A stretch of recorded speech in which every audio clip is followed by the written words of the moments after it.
Assalamualaikum, I'm Avish Idris, clinical nutritionist at Wellness Lounge, and you're watching Tabib.pk.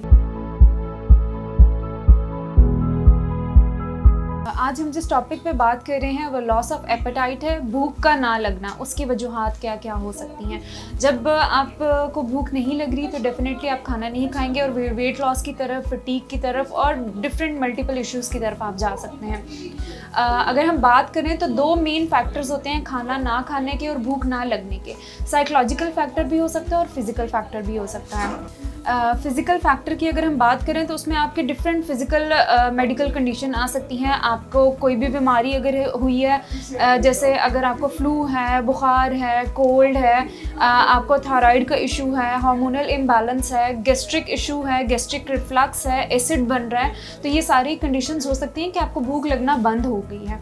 एक तो ये condition होती है और दूसरी कंडीशन साइकोलॉजिकली, अगर आप डिप्रेस्ड हैं, स्ट्रेस में हैं, एंजाइटी हो रही है, आपको कोई भी टेंशन है, उसमें भी भूख लगना कम हो जाती है। तो इन दोनों कंडीशंस की वजह से कभी कभार ऐसे भी होता है कि फ़िज़िकल और साइकोलॉजिकल कंडीशन ज़्यादा चल रही होती हैं, दोनों मिल के आपको लॉस ऑफ एपेटाइट की तरफ लेके जाती हैं।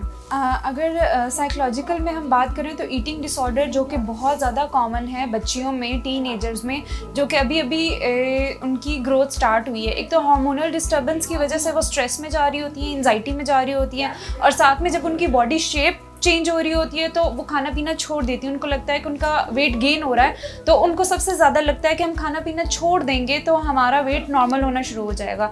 जिसमें दो कंडीशंस हैं, एक बुलिमिया नर्वोसा और एक एनोरेक्सिया नर्वोसा, जिसको हम कहते हैं कि induced vomiting, self induced vomiting, कि आप खुद वॉमिट करना शुरू करते हो। उसकी वजह से क्या होता है कि जब आप इतना कम खाना शुरू कर देते हो या खाना छोड़ देते हो तो आपकी भूख ख़त्म होना शुरू हो जाती है। हमारा स्टमक एक ऐसा ऑर्गन है कि वो हम चाहें तो हम इजीली अपनी भूख बढ़ा भी सकते हैं और अपनी कम भी कर सकते हैं। ये एक, अगर कोई नॉन मेडिकल कंडीशन है किसी भी इंसान की, तो वो इजीली अपनी एपेटाइट को कंट्रोल कर सकता है। दो हार्मोन हैं जो हमारे एपेटाइट को कंट्रोल कर रहे होते हैं या एपेटाइट बढ़ा रहे होते हैं, लेप्टिन और ग्रेलिन। अगर आपके हार्मोनल डिस्टर्बेंस है तब भी आपकी एपेटाइट कम हो सकती है। और एज रिलेटेड भी लॉस ऑफ एपेटाइट हो सकती है, जैसे बहुत ज़्यादा ओल्ड एज में आ सकते हैं जो जिनके टीथिंग ख़राब हो जाती है या बहुत बूढ़े हो जाते हैं, च्यूइंग का इशू है, तब भी लॉस ऑफ एपेटाइट हो सकता है आपको। उसके अलावा अगर हम बात करें तो सर्टेन यूज़ ऑफ मेडिकेशन, अगर कुछ ऐसी दवाइयों का इस्तेमाल आप करते हैं उसकी वजह से भी आपको भूख कम होना शुरू हो जाती है। अगर किसी न्यूट्रिएंट की बात करें तो अगर हम विटामिन B12 की डेफिशिएंसी होती है वो भी भूख को कम कर देता है, आयरन डेफिशिएंसी है तो वो भी भूख को कम कर देती है। तो हमने इस चीज़ को मॉनिटर करना है कि क्या रीज़न है जिसकी वजह से लॉस ऑफ एपेटाइट है, क्योंकि अगर आपकी भूख कम होगी तो उससे रिलेटेड प्रॉब्लम्स बहुत ज़्यादा हो सकते हैं। फटीग हो सकती है, वेट लॉस हो सकता है, मसल एट्रोफी हो सकती है। तो ये कंडीशंस बहुत ज़्यादा इंपॉर्टेंट है कि हमने रूट कॉज को जाना है, किस वजह से भूख नहीं लग रही। और अगर भूख नहीं लग रही इसका मतलब कि आपका गट भी हेल्दी नहीं है। अगर स्टमक हेल्दी नहीं है तब भी भूख लगना कम हो जाती है। तो फिर आपने ऐसी फूड्स को यूज़ करना है जो कि आपको न्यूट्रिएंट्स प्रोवाइड करें।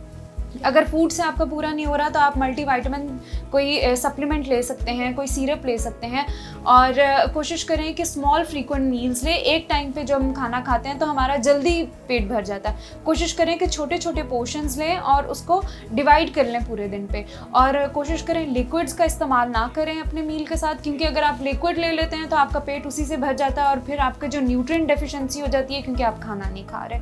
तो इसको भी मॉनिटर करें आप। अगर आपका बच्चा या आपके घर में से कोई भी अफराद इस चीज़ से सफ़र कर रहा है और उसकी वजह से उसका वेट लॉस बहुत ज़्यादा हो रहा है तो आप प्रॉपर कंसल्टेशन ले सकते हैं। नीचे स्क्रीन पे हमारा नंबर दिया गया है, आप हमसे कांटेक्ट कर सकते हैं। और नेक्स्ट वीडियो में हम दो मेन हार्मोन जो हमारे एपेटाइट को या तो बढ़ाते हैं या कम करते हैं, जो कि ग्रेलिन और लेप्टिन है, हम उस पर डिटेल में बात करेंगे। Thank you.